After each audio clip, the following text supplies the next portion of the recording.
सुनो जी, आज रक्षाबंधन है, मेरी बहन आने वाली है। हाँ हाँ, मुझे पता है प्रिया, उसका फोन आया था मेरे पास। अच्छा, उसने पहले ही फोन कर दिया आपको? हाँ हाँ, उसका फोन तो सुबह ही आ गया था मेरे पास। अरे, लगता है दरवाजे पर कोई है, मैं भी देखती हूँ। सुनो जी। अरे, इतना बड़ा गिफ्ट कौन देकर गया?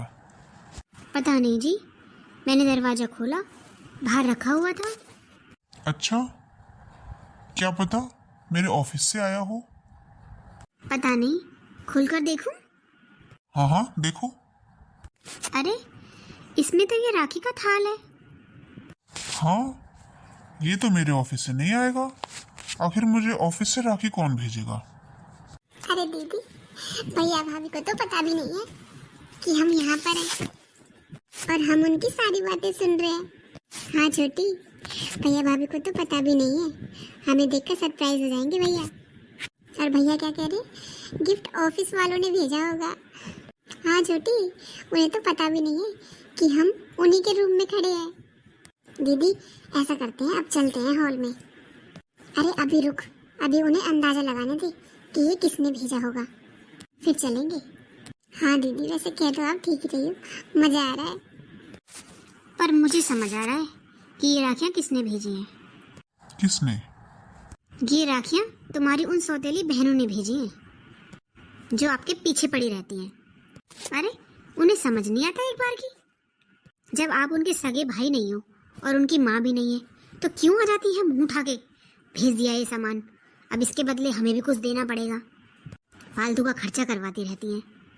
हाँ यार, ठीक कह रही है तू। एक तो शहर में रहना कोई मजाक बात होती है क्या? कितने खर्चे हो जाते हैं, ऊपर से ये पीछे पड़ी रहती हैं। भेज दिया, अब ये क्या जरूरत थी भेजने की? अरे, मुझे उनसे राखी बंधवानी होती तो मैं उन्हें खुद ही फोन करके नहीं बुला लेता। और क्या जी, ठीक कह रहे हो।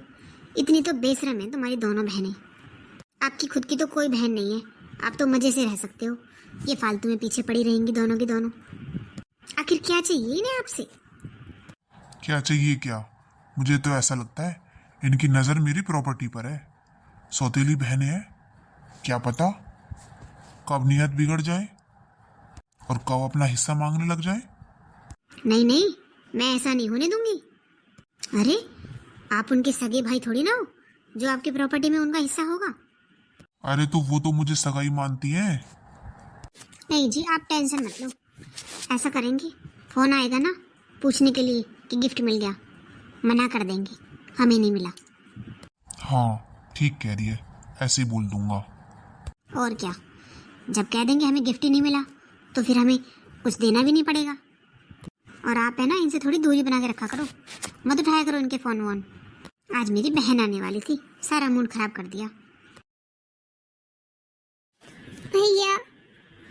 अरे, तुम दोनों यहाँ? भैया, हम तो राखी बांधने आए थे भैया। हाँ भैया, हम तो अपना समझकर आपके पास आए थे और आप हमारे बारे में ऐसा सोचते भैया। अरे, हम सौतेले कैसे हो सकते हैं? हमारी माँ एक नहीं थी पर हमारे पापा तो एक ही थे ना, तो फिर हम सौतेले कैसे हो सकती है? हाँ भैया, हमने तो सोचा हम आपको सरप्राइज देंगे, पर भैया आपने तो हमें ही सरप्राइज दे दिया। पर भैया, गलती हमारी ही है, हमने सोचा आपको सरप्राइज देंगे और हमने आपकी सारी बातें सुन ली। भैया, हमें आपकी प्रॉपर्टी में से कुछ नहीं चाहिए भैया। हाँ भैया, हम अपने ससुराल में बहुत खुश हैं, हमें आपके यहाँ से कुछ नहीं चाहिए। बस आप ये बहन भाई का रिश्ता खत्म मत करो। हम तो बस यही सोच के खुश हो लेती है कि माँ के बाद हमारा भाई है। और भैया, हम यहाँ कुछ लेने नहीं आते, हम तो यहाँ आपसे मिलने आते हैं। पर भैया, अगर आपको हमारा यहाँ आना अच्छा नहीं लगता तो ठीक है, अब हम यहाँ कभी नहीं आएंगे। चल छोटी। अरे, रुको। अरे क्या कर रहे हो?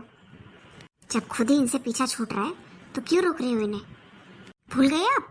सौतेली बहनें हैं आपकी, सगी नहीं है, जाने दो इन्हें।